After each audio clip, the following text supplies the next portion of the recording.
Erev Tov, Parashat Acharemot.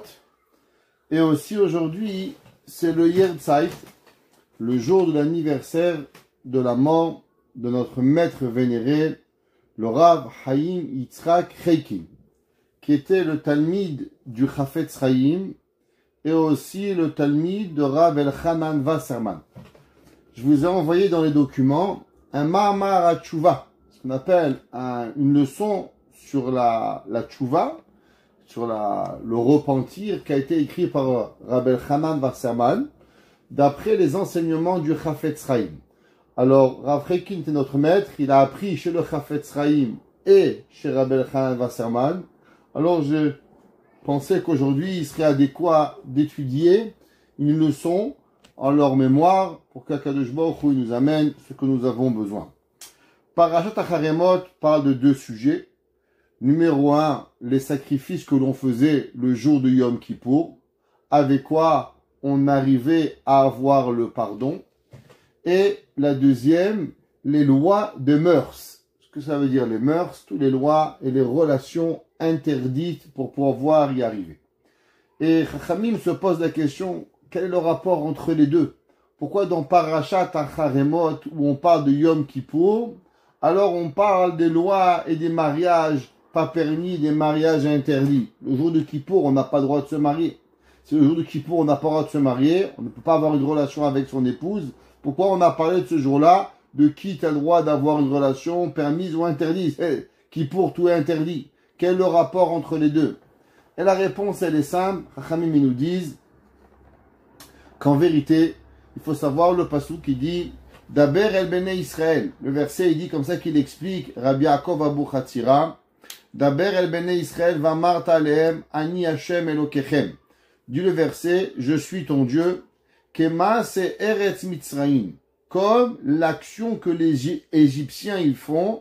Asher yashev temba lo ta'asu. Vous ferez pas comme les actions égyptiennes. Ou kema se eretz Kenaan. Et comme ce qu'ils faisaient les Kenanéens, Asher ani mevi etrem shama lo ta'asu. La Torah nous donne deux paramètres. L'Égypte et les Kenanéens. Tu vois ces deux nations, d'où tu viens et où tu vas pas en aucun cas faire comme ce qu'eux ils font. Et mishpatai ta'asu, mes lois tu vas faire, ved chukotai tushmoru, et mes mitzvot tu vas faire, la lechet bahem ani Hashem elokechem.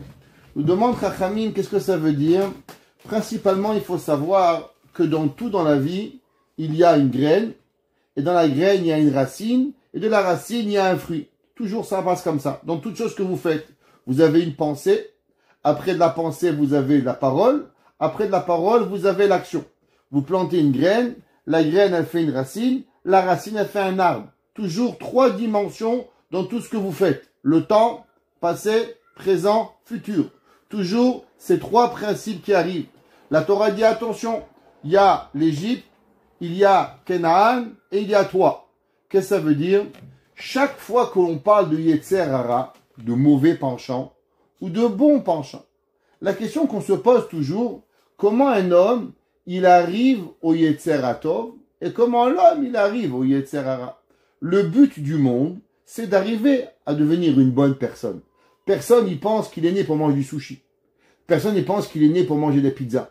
Personne y pense qu'il est né pour mettre un habit Christian Dior. La preuve, c'est qu'il y a une autre marque d'habits. Il y a Zara, il y a je sais pas lesquels. S'il y avait qu'un seul but, alors il y aurait la Torah, il y a une Torah, il y a un Dieu. Tout ce qui est vrai est unique. Toute chose qui est faux, il y en a des milliers pour pouvoir y arriver. C'est la réalité. Alors comment le Yetzer Hara, il rentre dans la personne et qu'est-ce qui fait que le Yetzer Hara, il va rester dans la personne, il va lui être difficile de sortir.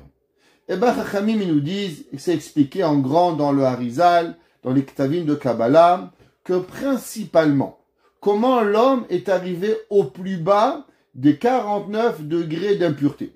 On sait qu'on est entre Pessah et Shavuot, et de Pessah à Shavuot, il y a combien de jours? 49 jours, qui sont les 49 jours pour se séparer des mauvais penchants, de toutes nos mauvaises envies que l'on peut avoir, et se rapprocher d'Akadosh Baruch Hu.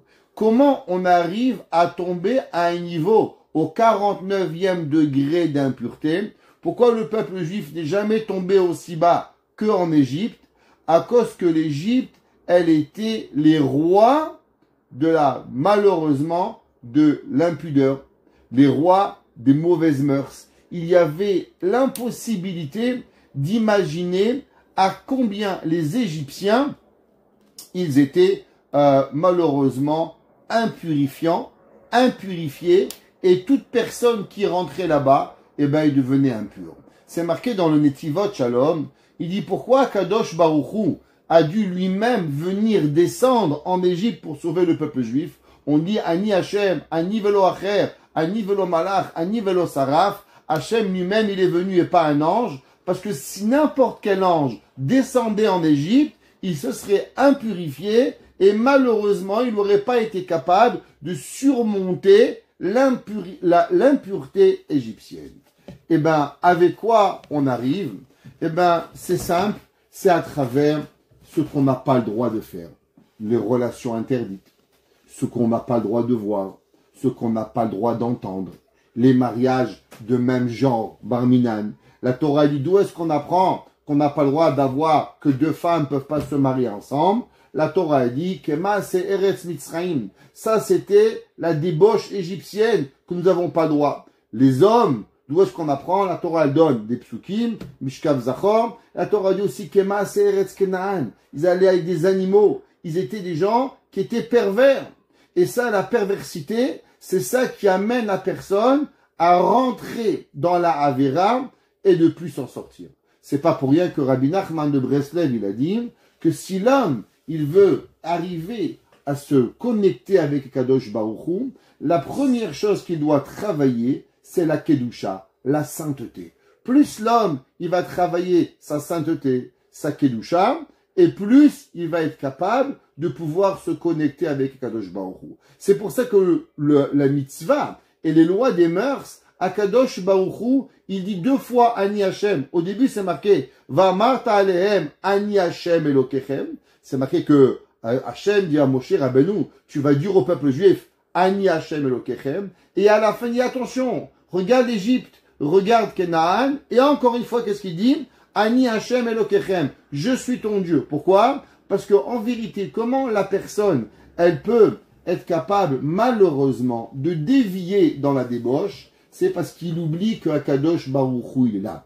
L'homme, il doit savoir, c'est marqué dans le Shulchan Aruch, dans Orachaim Seif Siman Aleph, il dit que si l'homme y croit pour une seconde qu'on est capable de partir quelque part, Inesater Ish Ben Mistarim, si un homme y rentrerait dans un endroit, Neum Va'ani Lo Erenu Neum Hashem, est-ce que moi, Kadosh Baruch Hu, je pourrais ne pas voir la personne? Kadosh Baruch Hu, il nous voit. Et toute la raison, malheureusement, pourquoi un homme pourrait ne pas être capable de surmonter le Yetzer Hara, c'est à cause qu'il a une connexion avec le Yetzer Hara de Kedusha, de sainteté.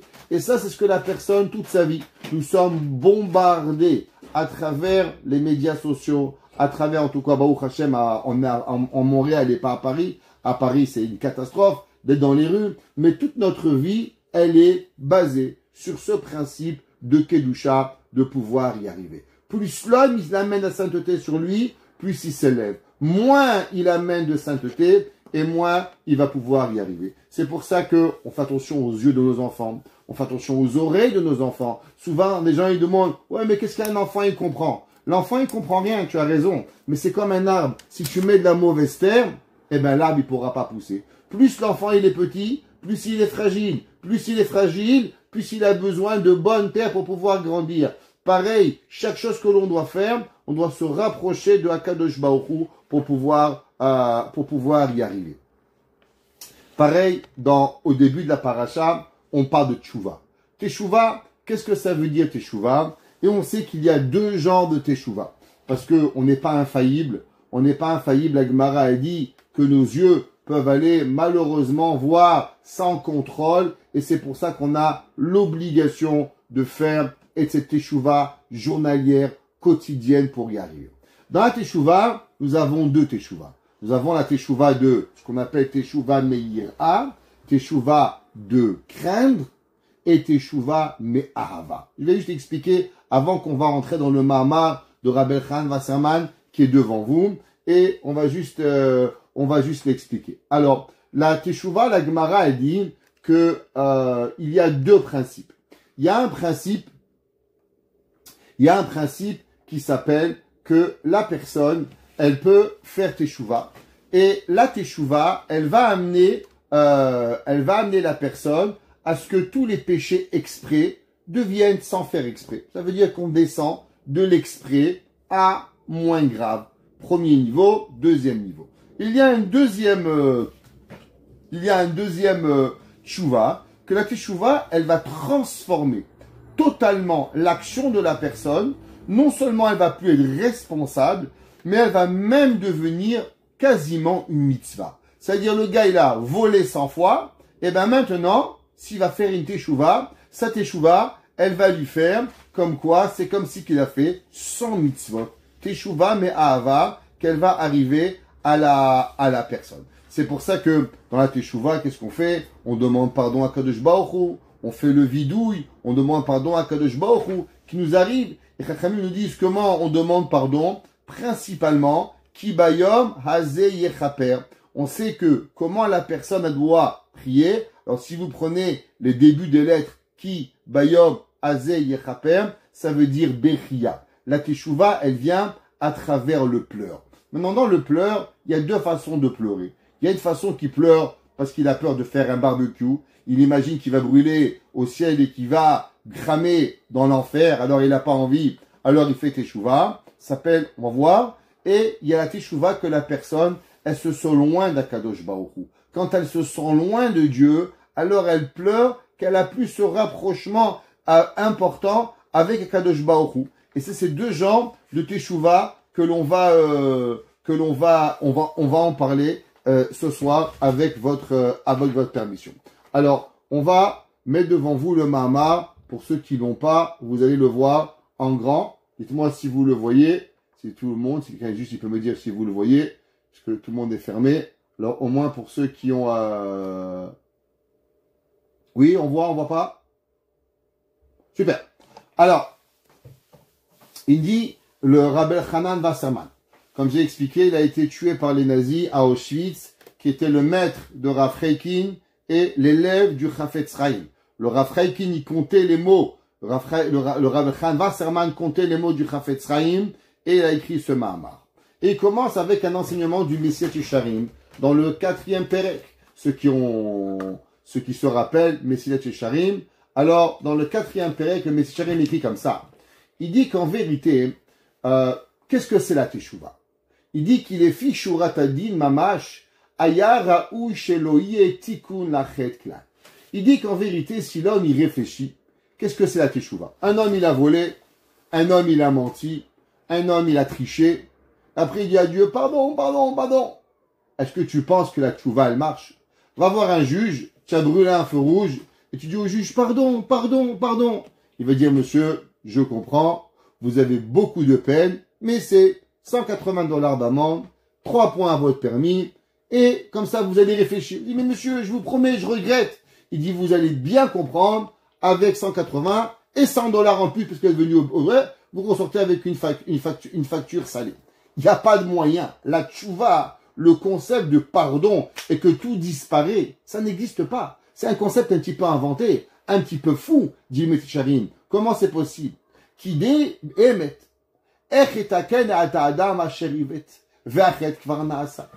Alors, venez, on va réfléchir. J'ai volé $100 à monsieur Stéphane. Je peux revenir, je rends à Stéphane $100. J'ai pris, je rends. J'ai pris la bicyclette de madame Dayan. Je ramène la bicyclette que j'ai volée. J'ai pris un gâteau à madame Ayona. Je lui amène un autre gâteau. Je peux prendre et je ramène. Quelque chose que je peux faire. Je vous pose une question. La tchouva, elle marche pour tout. Imaginez-vous un homme qui a tué quelqu'un. Est-ce que tu peux ramener à la vie? Est-ce que tu es Baba Salé qui peut refaire vivre les morts? Tu n'es pas capable. Alors comment tu marches tes tchouva? Imaginez-vous quelqu'un, il a appris quelque chose d'important. À cause de lui, on n'a pas pu se marier. À cause de lui, on a fait X, Y, Z. L'histoire, elle est finie. La vie, elle a avancé. Comment tu peux faire tes tchouva? Comment ça marche cette tchouva? La tchouva, elle est quelque part insensée de pouvoir dire qu'il y a une teshuva. Pas tout n'est capable de revenir. J'ai menti, j'ai dit à quelqu'un, oui, achète cette maison-là, elle n'était pas une bonne maison à acheter, il a acheté, il a fait faillite, il a divorcé, Dieu préserve, j'ai fait une catastrophe dans sa vie. Après, je regrette. Chazako Baruch, comment tu vas revenir en arrière? Et le gars, il a divorcé, il a plus de femme, il a plus d'enfants. Mais tu es un voyou, comment tu peux vivre avec toi-même? Qu'est-ce qui se passe? Pareil, un homme, il n'a pas fait Shabbat. Il a fumé Shabbat. Alors, tu vas faire le prochain Shabbat, magnifique. Mais qu'est-ce qui s'est passé la semaine dernière? Le Shabbat, il est fini. T'as fumé, t'as mangé, t'as cuisiné, t'as allumé la lumière. Comment ça arrive? Comment tu peux revenir en arrière? La retour vers le futur, ça n'existe pas. C'est une invention des films. On ne peut pas revenir en arrière. Alors, comment elle marche la teshuva? Comment ça fonctionne la teshuva? Il dit le Ramchal, Rabbi Chaim Moshe Luzzatto, qu'en vérité, si on réfléchit véritablement, nous on vit avec un monde, ouais, tu vas. Attends, mais ça marche comment la teshuva? Tu comprends que c'est un cadeau de Dieu. Tu comprends qu'en vérité, la teshuva, elle n'est pas quelque chose que tu peux comprendre, qui est arrivé. Arrête, comme on a expliqué, quand il a tué quelqu'un, un homme, il a trompé une femme mariée.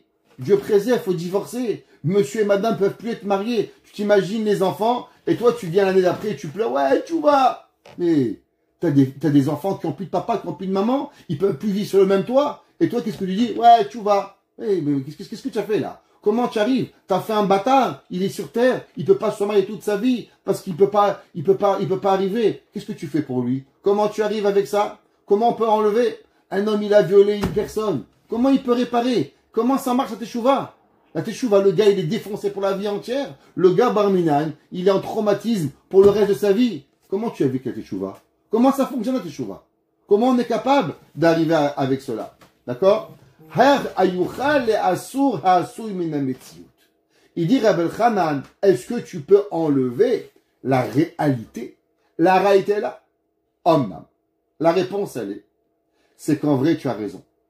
Logiquement, c'est illogique. Mais la teshuva, par soi-même, elle n'est pas un facteur de logique.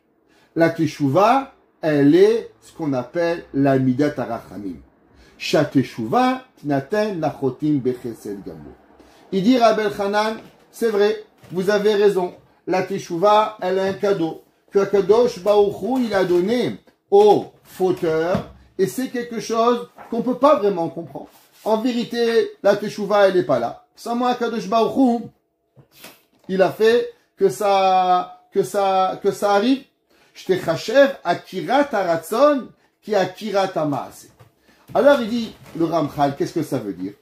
Qu'est-ce que ça veut dire la teshuva? La teshuva, c'est qu'en vérité, la personne, elle réfléchit.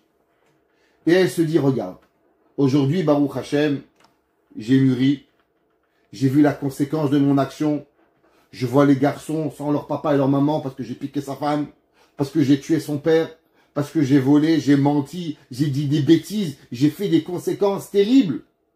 Qu'est-ce qui arrive? Alors je regrette. Qu'est-ce que ça dit quoi je regrette?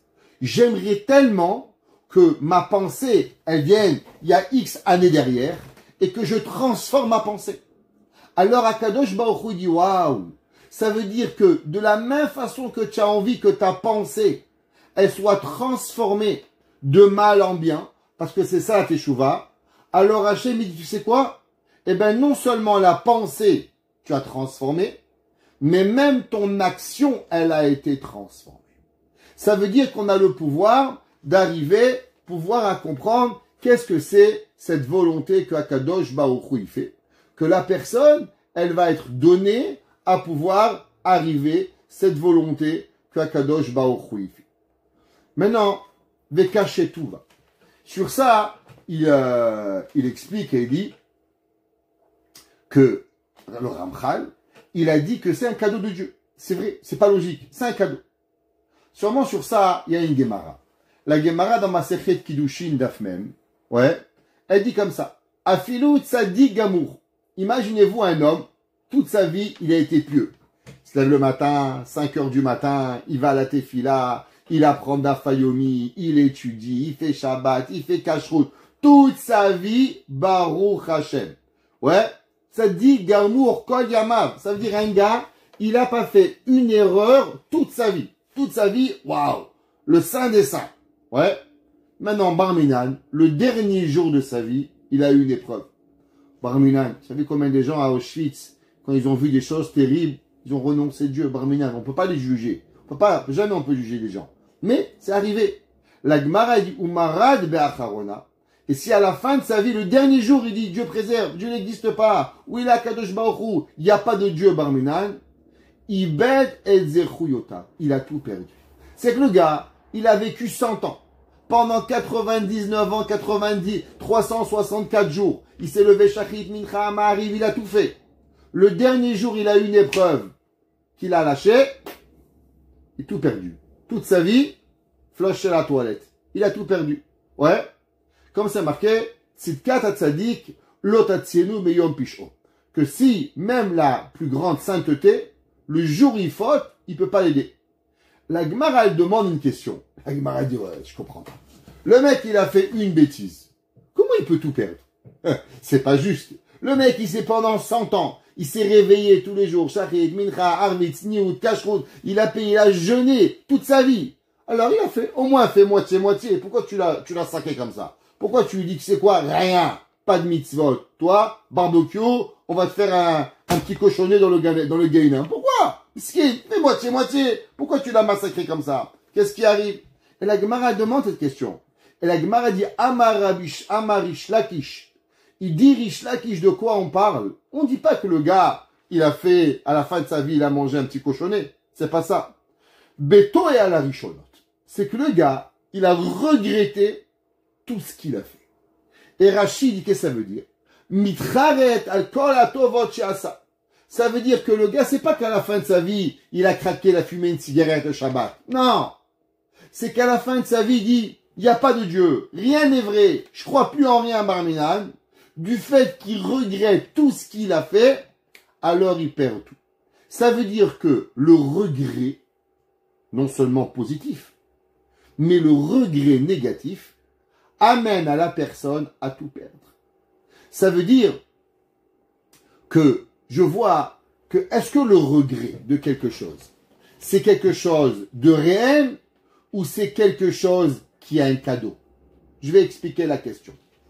Nous, on a dit au départ qu'en vérité, la tchouva, c'est pas vrai. Pourquoi? Parce qu'un homme qui a tué, qui a volé, qui a menti, qui a trompé, qui a fait tous les péchés du monde, il regrette ce qu'il a fait. En vérité, il n'y a pas de tchouva pour toi. Cadeau, Dieu il t'a donné un cadeau qui s'appelle la tchouva. Le fait que tu as regretté, c'est un cadeau d'Akadosh Baruch Hu qui t'a donné de faire tes tchouva. Donc le regret n'est pas une fonction réelle, c'est un cadeau de Dieu. Alors venez dans le côté opposé.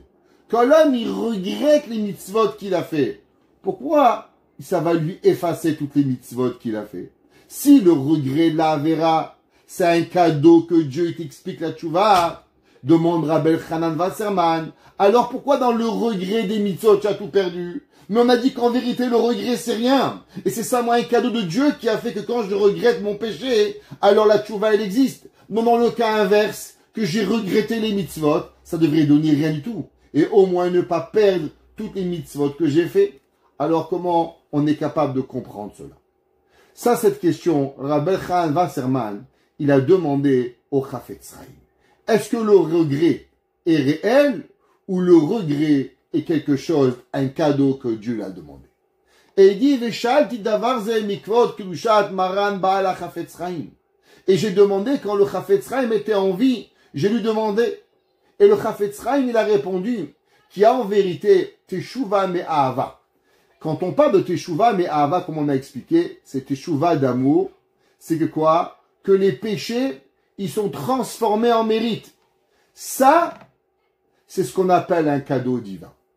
Il dit qu'en vérité, la teshuva, le regret, l'homme il regrette, alors ok, on t'enlève par meurtre au premier degré, meurtre au deuxième degré. Ouais, meurtre sans intention, je comprends. Mais que tu es capable que la Avera, elle devient une mitzvah, ça, c'est un cadeau que Akadosh Baruch Hu a donné. Teshuva meira, ouais, qu'est-ce que ça veut dire Teshuva meira? Ena bichlal toa la rishonot. Il dit la teshuva meira, c'est pas qu'il regrette vraiment. Qu'est-ce que ça veut dire teshuva meira? Nous, on comprend normalement, c'est que l'homme, il a tellement peur de Dieu, il fait une teshuva. Il dit le Chafetz Chaim, non. Venez, je vous explique qu'est-ce que ça veut dire teshuva meira. Sha'are eno mitcharet ala ma'ase atzmo. Il dit le Chafetz Chaim, qu'est-ce que ça veut dire teshuva meira? Le gars, quand il était jeune, il est allé, il a mangé un cheeseburger chez McDonald's. Il a vu la photo de ce qu'il va manger, il a mangé là-bas le fish. Il dit maintenant, il est devenu religieux. Qu'est-ce que c'est teshuva? Est-ce qu'il a honte? Est-ce qu'il a honte de ce qu'il a fait? Est-ce qu'il a déchiré la photo? Est-ce que quand on lui parle de McDonald's, il transpire tellement il a l'archouma qu'il a mangé McDonald's? Ou bien non? Il dit, ouais, c'était bon, la vérité, hein. Je te dis pas le bon, le sandwich là-bas pour $1, j'ai mangé un des grands comme ça, j'ai mangé. Énorme. Seulement, il a peur de la punition. Qu'est-ce qu'il regrette? Est-ce qu'il regrette l'action? Et qu'en vérité, il aimerait que, à cause qu'il a tellement peur de la punition, que l'action d'avoir mangé le cheeseburger, elle a jamais existé? Ou bien non, il a seulement peur de la punition du sandwich qu'il a mangé, mais l'action en elle-même, il regrette pas. Comme on a parlé souvent, qu'est-ce que ça veut dire le mot tchouva? Teshuva, ça provient du mot boucha, avoir honte. Honte de quoi? Est-ce que tu as honte de la punition ou tu as honte de l'action que tu as fait? Et il dit la preuve. Et si on lui demanderait, est-ce que si le bon Dieu te ferait un petit cadeau, tu regretterais le sandwich? Il dit non, je ne regretterais pas. J'ai peur de la punition, mais j'ai pas regretté mon action. Il dit de là on voit que la teshuva de la ahava, la teshuva de l'amour, elle enlève la faute c'est indigne. Ça veut dire que la pensée, quand l'homme il aime Hachem, et quand l'homme en vérité il n'a qu'une seule envie, il a envie de se réveiller le matin et d'oublier la avéra qu'il a fait. Le gars il se dit, moi j'ai mangé du préserve, j'ai allumé ma lumière Shabbat, je rêve que je me réveille, j'ai oublié. J'ai oublié que j'ai allumé la lumière. J'ai même plus envie de vivre avec ce qui m'est arrivé pour pouvoir avoir pensé de ce que j'ai fait. La teshuva, celui qui a cette pensée totale, il regrette l'action, alors que l'action, elle transforme, la pensée transforme l'action. Ça, c'est pas un cadeau de Dieu. Ça, c'est quoi? Ça, c'est une pensée qui va donner à Akadosh Baruch Hu, en vérité, une vraie pensée, que la pensée, elle fait un vrai changement avec ce qu'Akadosh Baruch Hu, il veut de sa pensée. Ha! Tshuva me'ava, vadai Torah la rishonot. Il dit seulement du Mesilat Yesharim, c'est joli qu'est-ce qu'il a écrit le Chafetz Chaim, mais en vérité, dans le Mesilat Yesharim, c'est pas comme ça. De'ama c'est le tiaker me'ametziut ayeshum charata. Il dit le Chafetz Chaim, il a changé. Il a parlé de Teshuva me'ava et Teshuva me'ira. Que la Teshuva me'ava, le regret transforme l'action, et la Teshuva me'ira, le regret ne change pas l'action. Il dit ça, c'est ce qu'il a écrit le Chafetz Chaim. Mais le Mesilat Yesharim, il a l'air de dire que c'est pas vrai. Qu'en vérité, aucun regret ne peut changer une action. Et que tout le regret, c'est seulement un cadeau que Dieu y fait, que quand tu regrettes, on te transforme. Alors si c'est comme ça, revient à la question. Pourquoi celui qui a regretté les mitzvot, eh ben il a tout perdu. Alors il veut répondre à cette question à travers un enseignement du Mesilat Yesharim lui-même, que le Mesilat Yesharim, il a écrit dans le Sefer Derech Hashem. Dans le Sefer Derech Hashem, c'est un des livres que le Chafetz Chaim, que le Ramchal, il a écrit. Dans le 4e Perek du Ramchal, il écrit la chose suivante. Klal la mitzvot. Et il dit, voici la règle des mitzvot. On sait que dans les mitzvot, qu'est-ce qu'il y a? Deux genres de mitzvot. Il y a des mitzvot positives et des mitzvot négatives. Par exemple, mettre une mezouza, positive. Pas manger, pas kasher, c'est une mitzvah négative. Pas transgresser Shabbat, mitzvah négative. Faire tzniut, mitzvah positive. Couvrir sa tête. Tout ça, c'est des mitzvot positives. Tfilin, ouais, positive. Ne pas, mitzvah négative. Il y a des mitzvot qui sont les deux. pas mentir, ouais, c'est une mitzvah, midvar sheker tichak, c'est aussi une mitzvah positive. D'accord? Kol echad me'en mekuvan et tachlit akanot be'adam be'aetzim. Il dit en vérité que, qu'est-ce que c'est chaque mitzvah? Chaque mitzvah, elle représente à la personne, en vérité, des liens. C'est des liens qu'on a avec notre neshama, avec Akadosh Baruch Hu. Ouais. Echal imadrigot hamala amatit v'asarat echal minyane achosher. Il dit qu'est-ce que ça veut dire? En vérité, on a expliqué ça souvent. L'homme, il vit dans quoi? Dans une noirceur. Et je vais expliquer un petit peu qu'est-ce que ça veut dire. Vous savez qu'il y a une discussion à savoir est-ce que Dieu, il a créé au départ l'obscurité ou la lumière? Quelle a été la première question de Dieu? La première création de Dieu? Est-ce qu'Akadosh Baruch Hu, d'abord, quand il a créé le monde, il a créé la lumière, ou Akadosh Baruch Hu, il a créé la noirceur? Alors, la Gemara, elle débat de ça, et la Gemara, elle dit qu'en vérité, Hachem, il a créé au départ l'obscurité. Comme c'est marqué, Vaï Erev, Vaï Boker, et ce fut le soir, et ce fut le jour, un premier jour. En vérité, si on réfléchit un petit peu, Dieu, il est représentatif de quoi? De lumière ou d'obscurité? Dieu, il représente la lumière. En la chante kabbalistique, comment on appelle Dieu? On appelle Dieu Or Ein Sof, la lumière infinie. Ceux qui voient un peu des cours de Tanya, ils connaissent ce principe-là, Or Ein Sof. Ceux qui ont étudié chez nous aussi depuis quelques années, on a expliqué ça. C'est qu'il y a les 10 sphirotes, et au-dessus des 10 sphirotes, il y a ce qu'on appelle la lumière infinie. Ça s'appelle la lumière infinie. Alors, je vous pose une question. Pourquoi la lumière infinie, elle va créer, la première chose qu'elle va créer, c'est l'obscurité?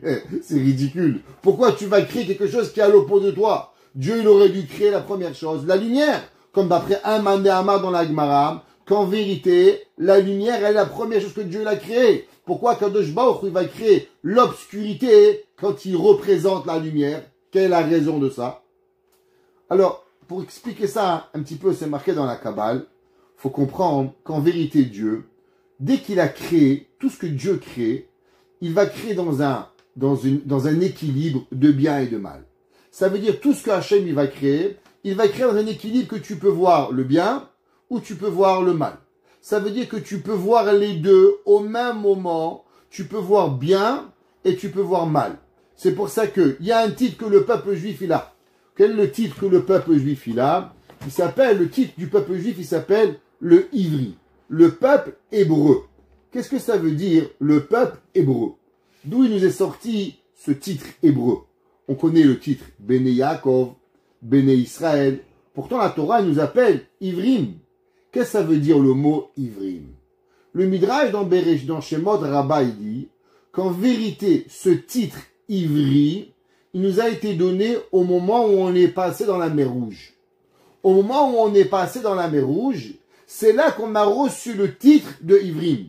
Le Midrash, il dit quand Moshe Rabbeinu il a dit à Paro, qui Elohé ha Ivrim shelachani, le Dieu des passeurs, parce que le mot Ivri veut dire passer, il m'a envoyé, il dit quel passeur? Que ceux qui vont passer dans la mer Rouge.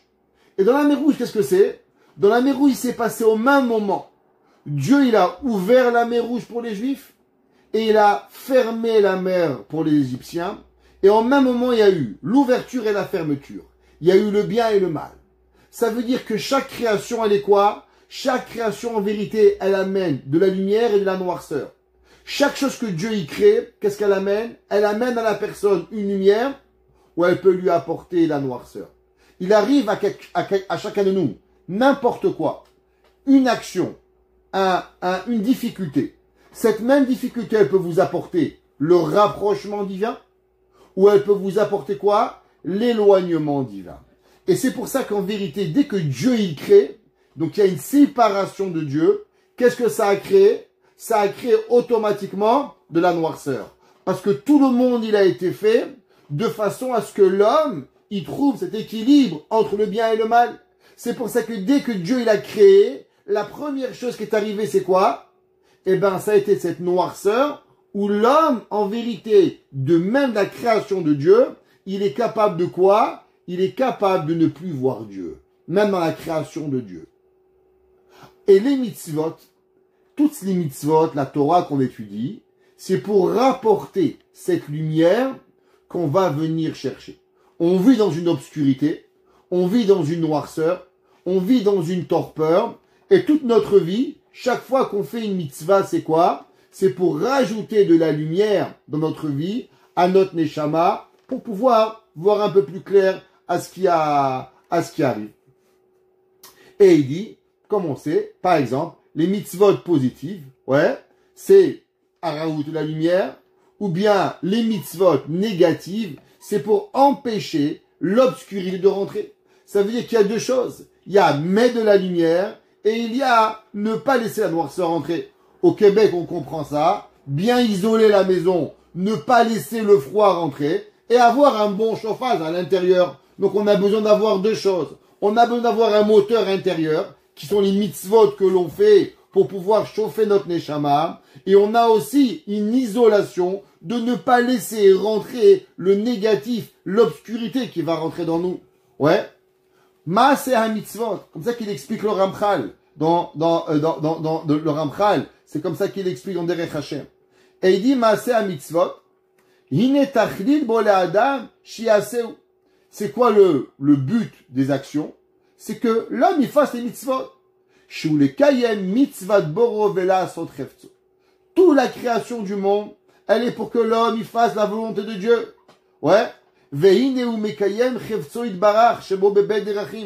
Et l'homme, il fait deux choses. En faisant et en ne faisant pas. C'est comme ton fils, tu dis, sois bon en classe et n'aie pas de mauvais amis. Maman, tu me demandes trop de choses. Non! Je te demande d'être un bon garçon, d'écouter le professeur et pas aller acheter de la marijuana au coin de la rue. Les deux choses, je te demande. Un, tu vas écouter ton professeur. Et deux, pas faire des bêtises. Ça veut dire il y a le positif et le négatif. C'est ça que l'homme lui demande pour pouvoir y arriver. Nimshachim zemisé. Et les deux, t'écoutes ton professeur, tu vas repousser les bêtises. T'écoutes pas le professeur, t'es allé dehors de la classe, et ben tu vas finir un gangster. Un, il amène vers l'autre, c'est ça la vie. Vainu kiu mekayem chevtso, bema shetziva ou shiase amaseau, veu oseu. Donc toi tu vas faire les actions, ce que Hachem va te demander. Et qui n'est veshenit, qui n'est bema seazé, ou mishtalem be'echad mi madrigot hashlemut. Et maintenant, en faisant cette action, donc non seulement tu écoutes ton père, tu peux écouter le professeur, mais qu'est-ce qui se passe? Tu comprends. T'es plus intelligent. T'arrives à l'école, t'écoutes pas. T'es crétin le matin, t'es crétin le soir. T'écoutes, tu vas à l'école, t'apprends, waouh, intelligent, j'apprends à multiplier, j'apprends à calculer, j'apprends calculus, j'apprends la chimie, l'algèbre, waouh. Qu'est-ce que j'ai fait? Deux choses. Un, j'ai honoré ma mère et mon père. Deux, j'ai pris de la connaissance pour devenir une meilleure personne. Pareil dans une mitzvah. Un, je fais la mitzvah d'écouter Akadosh Baruch Hu. Et deux, la mitzvah, elle m'a transformé à devenir une meilleure personne. Donc chaque mitzvah, elle a en vérité deux principes à chaque chose que l'on fait. Et ça, c'est en vérité le dérivé de la mitzvah, et dit le Ramchal, que la mitzvah, quand tu vas faire Shabbat, quand tu vas faire Kashrut, quand tu vas faire Tzniut, eh ben, tu as deux choses. Un, t'as écouté Hachem, et deux, que la mitzvah en elle-même, elle t'a transformé, que tu connais, t'es capable de pouvoir être capable de faire plus arriver.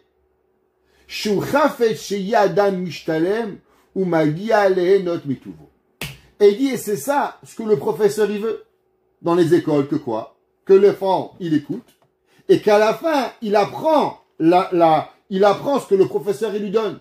Kaviachol HaKadosh Baruch Hu, c'est pareil. Il veut que tu écoutes les mitzvot, et que quand tu fais les mitzvot, alors automatiquement, tu vas et tu profites de la bonté d'Akadosh Baruch Hu. Et ça, c'est le but de la création du monde. Nimta lefizé. Ki bechol mitzvot yeshnam shne dvarim. On va récapituler, très important ce qu'il dit écrit ici Rabbi Hanan Wasserman. Et il dit qu'il y a deux choses dans chaque mitzvah. Ici. To'elet vetikun anaase mea mitzvah. Le but est ce que tu es transformé, ce que tu as arrangé en faisant une mitzvah. Asher bishvizet tziva kadosh baruch hu la'asota. C'est que je me demandé Shabbat, Tfilin, Kashrut. Qu'il école mitzvah yeshtam. Chaque mitzvah. Maman, pourquoi j'ai besoin d'apprendre à compter? Parce que mon fils, quand tu vas arriver au magasin, tu sais pas compter, tu vas te faire voler. Maman, pourquoi je dois apprendre à lire?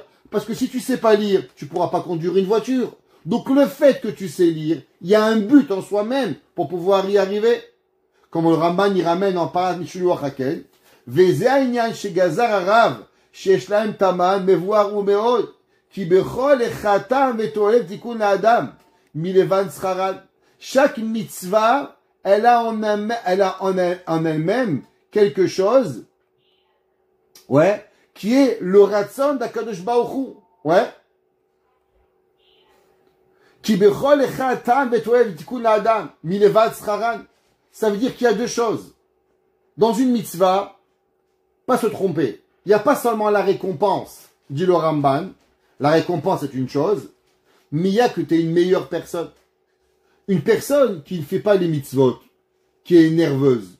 Imaginez-vous que Dieu disait, ben mon fils, énerve-toi. Tu as le droit de t'énerver. De quoi j'aurais l'air nos maisons? De punching ball. La maison cassée, les vitres cassées, chacun qui va s'énerver va mettre un coup de poing dans le mur. Tu vas arriver chez les maisons, qu'est-ce que tu vas voir? Barminan, c'est pas une maison. Qu'est-ce que tu as? Tu vas trouver des gruyères dans les murs. Le fait qu'un homme, il est calme, alors il peut sourire à sa femme, il a une belle maison, ses enfants, ils n'ont pas peur de lui. À part la récompense de la mitzvah, alors la mitzvah t'a transformé. Tu es devenu une meilleure personne. Tu contrôles tes émotions. Tu deviens une personne qui est capable de faire et de ne pas faire. Ouais. Ve'ken kimu avat Torah kodem sitavu alea. Il dit le Ramban, c'est pour ça que les Avot, comment ils ont pu faire les mitzvot avant même que Akadosh Baruch Hu, il a donné les mitzvot, parce qu'ils ont compris le but de la mitzvah, même sans que Hachem t'a donné la mitzvah. Un homme, en vérité, il y a des minutes qu'il est capable de comprendre. Pas tuer, pas voler, c'est pas compliqué, croire en Dieu. Qui est l'homme qui veut pas croire en Akadosh Baruch Hu? Deuxième chose, dit le Rabbi Hanan, après qu'on a été ordonné de faire les mitzvot, il y a une autre chose. Ça veut dire qu'en vérité, l'homme, il doit faire la mitzvah, même si tu comprends la raison, mais maintenant tu dois le faire parce que Akadosh Baruch Hu te demande. Pareil dans le péché. Dans chaque péché, il y a deux principes.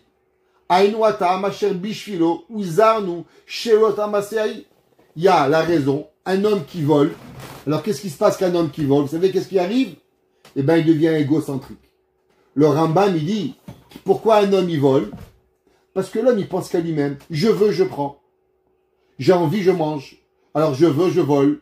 Ça veut dire que l'homme qui va pas faire attention au vol, qu'est-ce qu'il va devenir? Un égoïste. Donc, le fait d'apprendre à ne pas voler, il y a quelque chose pour toi qui est important. Qui est quoi? Qui est que tu apprends à contrôler qu'il y a autrui dans la vie. Quelqu'un d'autre. Ou et juste pour ça, pour que l'homme doit comprendre qu'Hachem n'a pas créé le monde pour être égoïste, alors avec mon intelligence de petit homme, en vérité, c'est déjà suffisant que je comprends pourquoi je ne dois pas voler. Mais maintenant que Dieu a dit ne vole pas, donc il y a une autre mitzvah, non seulement parce que tu ne dois pas être égoïste, mais en plus pour pouvoir faire ce qu'on t'a demandé. Quand ma mère elle me disait, on fait des bêtises quand on était petit. Pourquoi tu as fait? Mon copain il m'a dit. Qu'est-ce qu'elle me disait? Ton copain il dit, je sais pas la fenêtre. Ça veut dire quoi? On te dit tu fais. L'homme il doit réfléchir. Pas parce qu'on te dit que tu dois faire. Il y a une mitzvah et il y a une avéra. La mitzvah, tu dois comprendre pourquoi tu l'as fait. Et après, quand tu l'as fait, tu as fait le tzivou d'Hachem. Pareil, la avéra, tu dois comprendre pourquoi pas la faire. Et maintenant, même si aujourd'hui, tu as compris ou tu n'as pas compris, ben c'est pas grave. Il y a la volonté d'Akadosh Baruch Hu de le faire. Le Rambam, il dit qu'un homme, en vérité, quand il mange pas du cochon, qu'est-ce qu'il dit? Il dit pas, ah, je mange pas du cochon, pas c'est dégueulasse. Non. Pourquoi c'est dégueulasse? Il dit, tu peux dire que le cochon c'est très bon. Et la raison pourquoi tu le manges pas, parce qu'Hachem ne veut pas que tu le manges. Point riz, point ça suffit là. Hachem m'a demandé de ne pas manger du cochon. Maintenant, on va revenir sur notre principe. C'est marqué qu'on a dit que le principe, que la personne, elle regrette sur ce qu'il a fait. C'est-à-dire qu'un homme, il a pu faire la mitzvah toute sa vie. à la dernière minute de sa vie, il regrette, il a tout perdu. Qu'est-ce que ça veut dire? Qu'est-ce qu'il a perdu de quoi? Est-ce qu'il a perdu la mitzvah ou il a perdu la volonté d'Hachem? Alors il dit, Rabbi Elchanan Wasserman, écoutez, qu'est-ce qu'il dit? On répète, bien comprendre les deux principes. Dans les mitzvot, il y a deux choses. Il y a la mitzvah que tu fais, que tu t'es rapproché de Dieu, et il y a le fait que tu as fait parce que Hachem il t'a demandé. Ce sont deux choses séparées. Il dit, quand un homme il regrette d'avoir fait quelque chose, et que malheureusement on dit qu'il a tout perdu, qu'est-ce qu'il a tout perdu? Il dit, Haïnou chelek hasheni. C'est seulement la deuxième partie, Machekiem, Tzivou Hachem Itbarach. Il dit, Béhémet, que maintenant il a regretté ce que Dieu lui a demandé. Il dit, cette partie tu as perdu. Mais le fait que tu as fait Shabbat, t'as pas mangé du porc, t'as pas mangé du cheval, t'as pas mangé des grenouilles, ça on peut pas t'enlever. Cette mitzvah-là est toujours là. Avalatikun shenaase mikol mitzvah shekiem lo ne'evad klal. Mais tout ce qu'il a arrangé, tout ce qui s'est rapproché de Dieu à faire la mitzvah, jamais il va la perdre. Aïdé chararato, avec son regret. Venishar ke'eno metzuve veose. Alors on va expliquer qu'est-ce qu'il dit ici. Il dit, Rabbi Elchanan Wasserman, un concept. Il y a dans la vie deux principes. Un principe qui s'appelle Metzuve Veose, un principe qui s'appelle Eno Metzuve Veose. Exemple. Est-ce qu'une femme, elle a le droit de prendre le loulav, faire la mitzvah du loulav? Est-ce qu'un homme, quelle différence entre un homme qui prend le loulav et une femme qui prend le loulav à Soukot, bien sûr, ouais. Est-ce qu'une femme, elle peut mettre les téphilines? Et quelle différence entre un homme qui met les téphilines? Alors, dans la Torah, il y a différentes mitzvot. Entre autres, il y a ce qu'on appelle une mitzvah assez chez Hazeman Grama. Une mitzvah positive qui dépend du temps. Une femme, elle est exemptée. Maintenant, qu'est-ce qui se passe si une femme, elle veut faire la mitzvah? Elle veut faire la mitzvah. Elle veut mettre les téphilines. Elle veut mettre le talit. Elle veut prendre le loulav. Qu'est-ce qui est mieux? L'homme qui est obligé de faire la mitzvah ou la femme qui n'est pas obligée et qui fait la mitzvah? Qui sait qui a une plus grande récompense? Dans le Talmud, il y a une discussion. Il y en a qui disent, la femme, pourquoi? Elle a une carte blanche, elle a un joker, elle peut ne pas se lever, elle peut ne pas prier. Et elle se lève le matin. Non, je veux aller à la tefila. Elle va, elle me prend le loulav. Elle va acheter le loulav. Oh, d'où la Shem Kitov, d'où la Hado, Anna Shem Oshiana. Waouh! Tu vois, elle n'est pas obligée. Et elle a fait la mitzvah. Alors elle a une récompense plus grande. Il y a un autre rabbin Talmud qui dit non, c'est faux. L'homme mieux que la femme. Pourquoi? Il dit parce que quand tu n'as pas de Yetzer Hara, c'est toujours plus facile. Tu sais qu'est-ce qui est plus difficile à faire? C'est quand il y a un mauvais penchant qui ne fait pas. Il dit non, je vais faire. Par exemple, une femme, elle va jamais pouvoir comprendre. Qu'est-ce que les femmes elles disent ouais, les maris ils vont à la synagogue, ils traînent. Moi si je pourrais, j'irais tous les jours à la synagogue. Il dit bien sûr, parce que t'as pas de Yetzer Hara. Si tu avais le Yetzer Hara, tu irais pas. Mais d'où vous savez? Je dis c'est simple.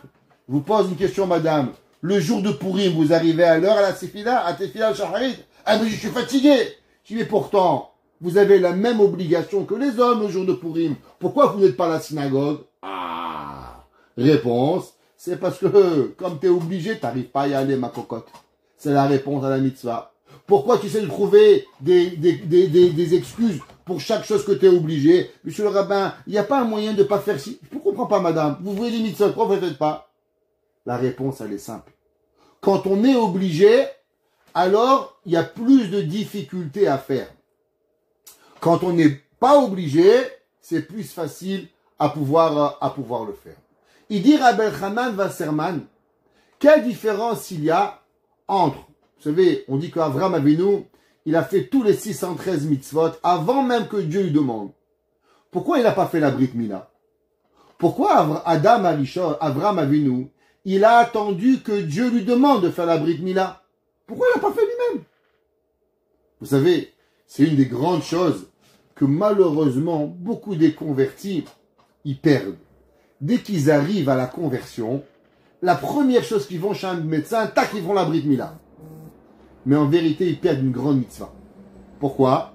Parce que si un homme, il fait la circoncision sans un bedin, il perd la bracha. Il peut plus faire la bracha de la circoncision. Mais il pense qu'il fait une bonne chose parce qu'il a tellement envie de se rapprocher d'Hachem, alors il veut le faire.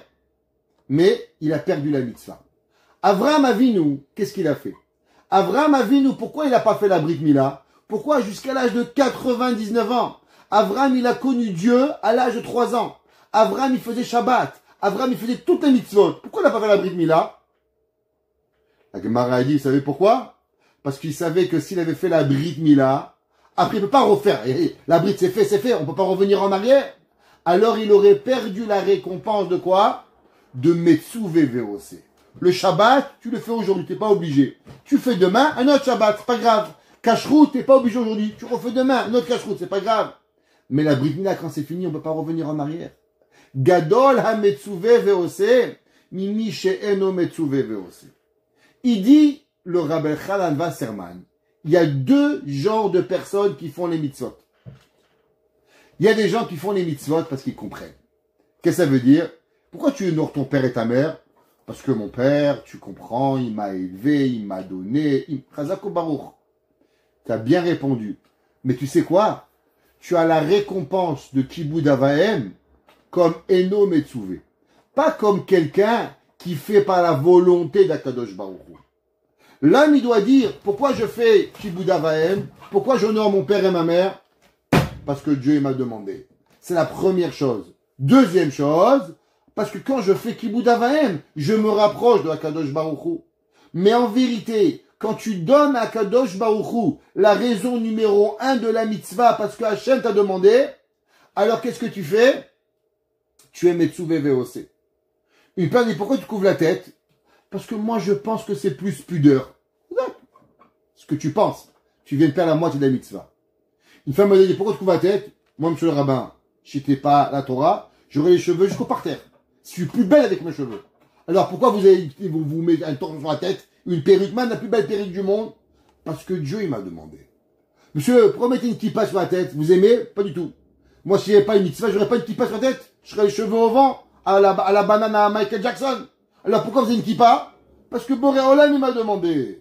Maintenant qu'Hachem m'a demandé, non seulement j'ai une mitzvah, mais je comprends, la kippa, elle m'approche d'Akadosh Baruch Hu. La kippa, elle me donne à avoir la notion de la kippa pour pouvoir y arriver. Donc quand on fait une mitzvah, faut jamais oublier qu'il y a 2 actions. Il y a ce que tu comprends, ce qui te rapproche de Dieu, et il y a ce que tu le fais pour Akadosh Baruch Hu. Alors il dit, Rabbi Hanan, celui qui regrette une mitzvah, qu'est-ce qu'il a perdu? Il a perdu le rapprochement divin que Akadosh Baruch Hu t'a donné. Tu vas garder la mitzvah, parce que t'as pas mangé du cochon, t'as pas mangé du cheval, t'as pas mangé des vers, t'as fait Shabbat, Chazak ou Baruch. Mais quand maintenant tu as regretté Dieu, alors tu l'as fait seulement parce que tu as compris.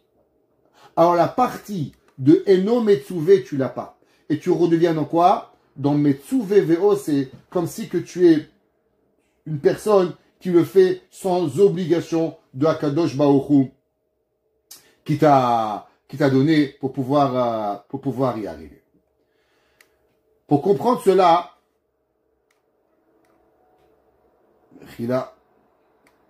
Rabbi Hanan il continue dans son 4e point et il ramène un verset dans Yirmia.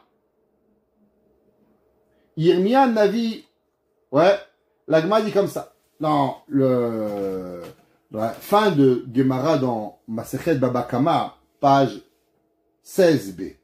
La Gemara dit Amar Yirmiyahu lifnei Akadosh Baruch Hu. Vous savez, le prophète Jérémie, il a souffert beaucoup. Vous savez, Jérémie était jeune. Et Dieu lui a dit, va chez le peuple juif et dis-leur que s'ils continuent à faire des bêtises, je vais détruire le temple. Jérémie, il est arrivé, il dit, mesdames et messieurs, Dieu m'a envoyé vous dire que si vous ne voulez pas faire la Torah, eh ben vous allez, malheureusement, Dieu va détruire son temple. Qu'est-ce qu'ils ont fait à Yirmia, à Navi? Ils l'ont pris, ils l'ont frappé, ils l'ont vendu comme esclave. Le pauvre, il n'a rien fait. Tout ça pourquoi? Parce qu'il a dit la parole de Dieu. Alors, Gemara dit, Amar Yirmia ou lifnei Akadosh Baruch Hu. Il a dit, Jérémie, devant Akadosh Baruch Hu, Afilu besha sheosim tzedaka, anshe anatot. Vous savez, il y a une mitzvah à Torah qui est l'aumône. Tzedaka tatzim imavet. Vous donnez tzedaka, vous êtes sauvés. Yirmia, il a dit, Dieu, je t'en supplie, ces gens qui m'ont fait du mal, tu sais quoi? Ils vont donner tzedaka. Assure-toi que quand ils vont donner la tzedaka, ça va pas arriver à des bonnes personnes. Irshilam bebene adam she'enam meuganim. Assure-toi qu'ils donnent de l'argent à des personnes qui n'en valent pas la peine. Ça veut dire que comme ça, même la tzedaka qu'ils ont fait, chez Loïc Kabou Alem Sachar, même pas ils ont une récompense. Pourquoi? Parce que la Gemara dans Masechet Berachot, elle nous dit comme ça. Si un homme, il a pensé à faire une mitzvah, et malheureusement, il n'a pas pu faire une mitzvah. Exemple, quelqu'un, il a voulu aller à la tefila le matin, il prend la voiture elle tombe en peine, tombe pas de neige, il a raté la prière, il a tout fait pour y arriver. Ouais. Dieu, il fait pour lui, comme si qu'il a fait cette mitzvah. Ouais. Maintenant, puisque ces personnes, ils ont été trompés par des gens qu'en vérité, ils méritaient pas d'avoir, alors demande Rabbi Khan Wasserman, pourquoi ils vont pas avoir de récompense? Pourquoi? Qu'est-ce qu'il a dit Yirmia? Yirmia, il leur dit à Dieu, Dieu, envoie-leur des faux mendiants, des gens qui ont les coffres forts pleins, qui vont faire semblant de faire l'aumône, les gens vont leur donner l'argent, et à la fin, eux, ils vont penser qu'ils ont donné la tzedaka, mais c'est pas vrai, c'est pas tzedaka, c'est ils ont donné l'argent à des riches. Dit Rabbi Hanan, mais je comprends pas. Eux, ils ont vraiment voulu faire la tzedaka? Oui. Donc, s'ils ont voulu vraiment faire la tzedaka, alors pourquoi ils vont pas être récompensés? C'est comme si le gars-là, il a voulu faire une mitzvah, il n'a pas pu faire la mitzvah, Dieu va le récompenser. Pareil ici. Du fait qu'en vérité, maintenant, ils ont voulu faire la mitzvah, même si c'était des bandits qui l'auront pris, il en reste qu'Akadosh Baruch Hu doit les récompenser. Sur ça, Rabbi Hanan, il va rentrer sur un concept. Un concept ilchati qui dit la chose suivante. Est-ce qu'une mitzvah doit-elle avoir une pensée ou pas? Exemple. Qu'est-ce qui se passe si quelqu'un il prend un chauffard et il sonne le chauffard pour s'amuser? Et dans son son de chauffard, qu'est-ce qu'il fait? Il fait tous les sons de chauffard. Il fait pour s'amuser. Il n'a pas pensé à la mitzvah, mais il a pensé à faire un concert de Mozart avec le chauffard. Et dans le chauffard, il a fait Tekiya, Shevarim, Teroua, Tekiya. Il a tout fait. On raconte qu'à Auschwitz, le soir de Rosh Hashanah, les nazis Marshemam, ils avaient organisé un concert avec les plus grands violonistes qu'il y avait à l'époque. Où ils étaient tous les plus grands musiciens? À Auschwitz. Alors ils ont amené là-bas des violons, des violoncelles, des pianos, et ils leur ont mis là-bas aussi à faire un concert le jour de Rosh Hashanah. Il y en a un, il a dit, moi j'ai une idée. Qu'est-ce qu'il a fait? Il a pris un chauffard et durant le concert de Auschwitz à Rosh Hashanah, il a sonné le chauffard. Pour que les nazis, ils comprennent pas ce qui se passe et que les juifs puissent écouter le chauffard durant Rosh Hashanah. Maintenant, imaginez-vous quelqu'un, il sonne le chauffard dans un concert. Mais il n'a pas pensé à la mitzvah. Est-ce que la mitzvah, elle a été acquittée? Parce qu'il a pensé, il a fait la mitzvah, ou bien non. Du fait qu'il n'a pas pensé à la mitzvah, c'est pas une mitzvah. Ou bien on dit non, mais après tout, il a sonné le chauffard. S'il a sonné le chauffard, la mitzvah, elle est faite. C'est ce qu'on appelle mitzvot tzrichot kavana, ou mitzvot ena tzrichot kavana. Est-ce que les mitzvot, elles ont besoin d'une pensée? Ou bien les mitzvot, elles n'ont pas besoin de pensée? La Gemara, elle donne deux opinions. Un, il dit qu'en vérité, la mitzvah, elle est accomplie. Et l'autre, il dit que non, que la mitzvah, elle n'est pas, du fait qu'il a voulu chanter, s'amuser, il n'a pas eu pensé à la mitzvah, alors automatiquement, il n'a pas accompli la mitzvah. Umikom akom en tsarich l'arzor veit quoi? Delo efshay tikune. Shtetze shum toel met kiashnia. Ouais. Alors, ouais. Quelle est la machloket avec ça? Il dit Rabbi Hanan. Maintenant, venez, on va réfléchir à l'opposé. Ou la faire. Bechishev la asot mitzvah velo asa. Qu'est-ce qui se passe si quelqu'un, il a voulu faire une mitzvah et il n'a pas fait? Par exemple, parce que il a été, malheureusement, un empêchement. on imagine sur lui comme si qu'il a fait la mitzvah. Aïnou shenershav keilu kiem mitrashem aval atikun haba de maaseh mitzvah lo naaseh de marshavato greda. Il dit, dans la mitzvah, qu'est-ce qu'il y a? Il y a deux choses. C'est quoi les deux choses? Un, la volonté de Dieu. Et deux, que ton corps, il a été arrangé. Il demande Rabbi Hanan, quelqu'un qui a voulu faire la mitzvah, il n'a pas fait la mitzvah. On lui donne la récompense comme si qu'il a fait la mitzvah. Quelle récompense? La récompense de la volonté de Dieu ou la récompense que son corps il s'est amélioré de la mitzvah? Il dit Rabbi Hanan, après tout, t'as pas fait la mitzvah.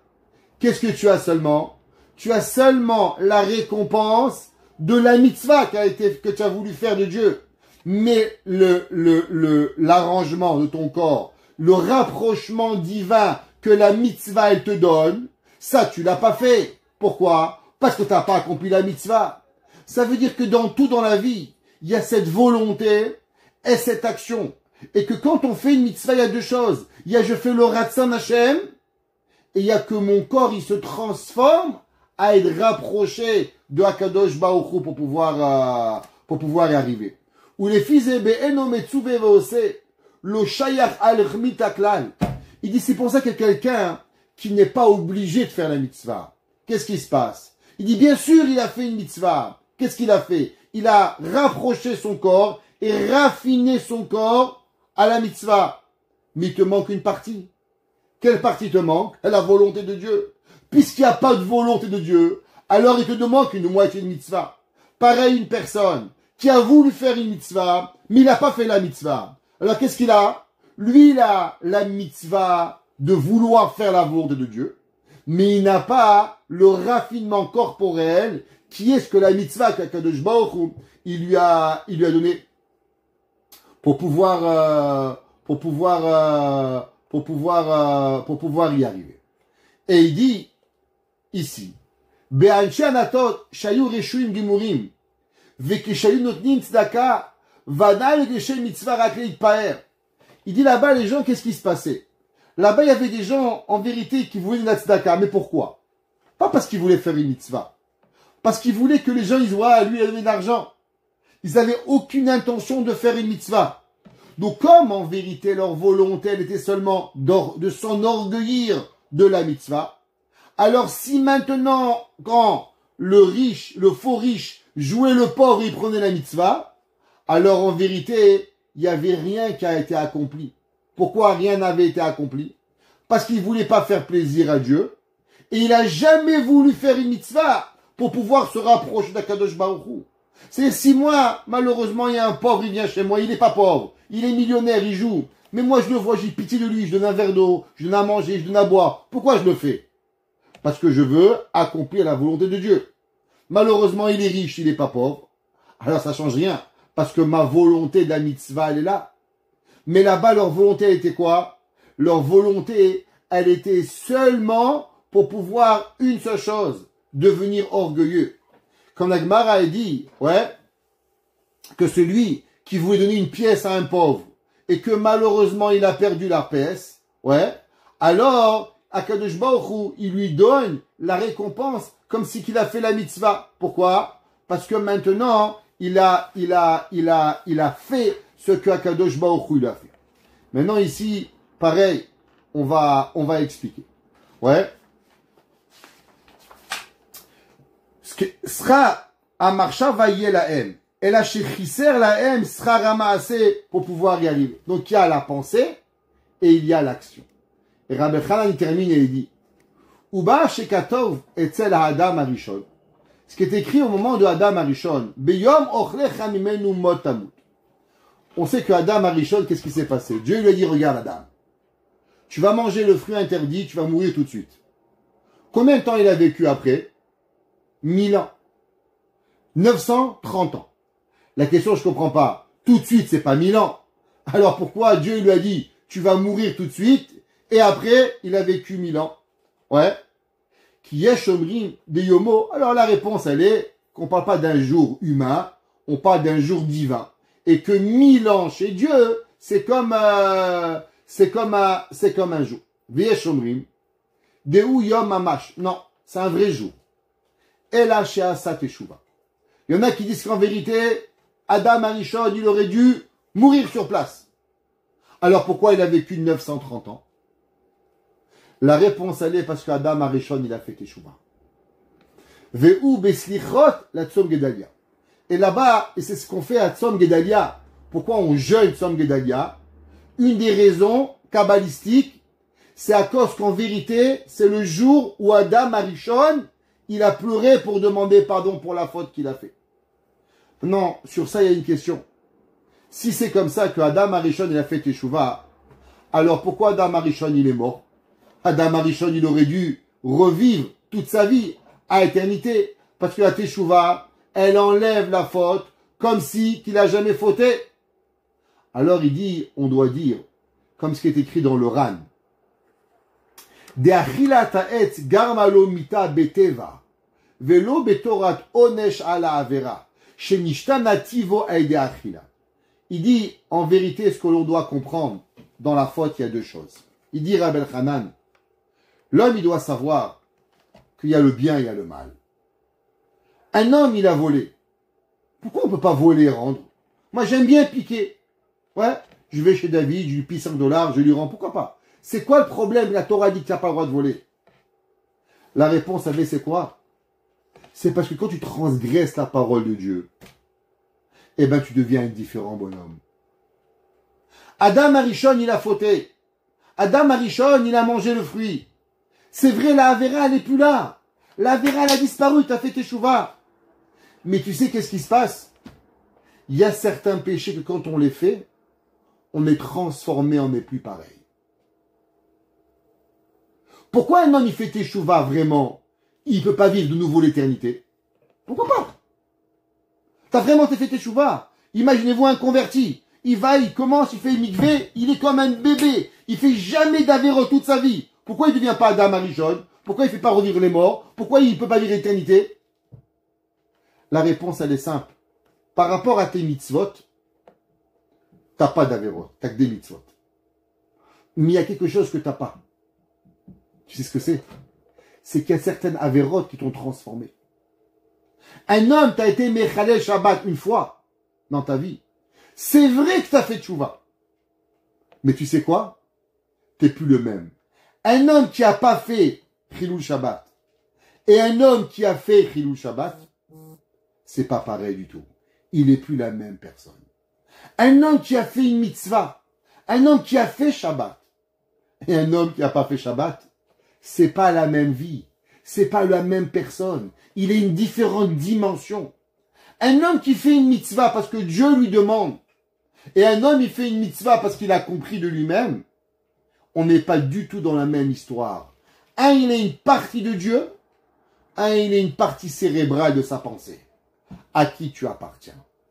Et c'est ça la différence qu'il y a dans la mitzvah. Ça qu'il y a différence dans la avera. L'homme, il doit savoir que quand je fais une mitzvah parce que Dieu il me demande, alors je deviens une partie de Dieu.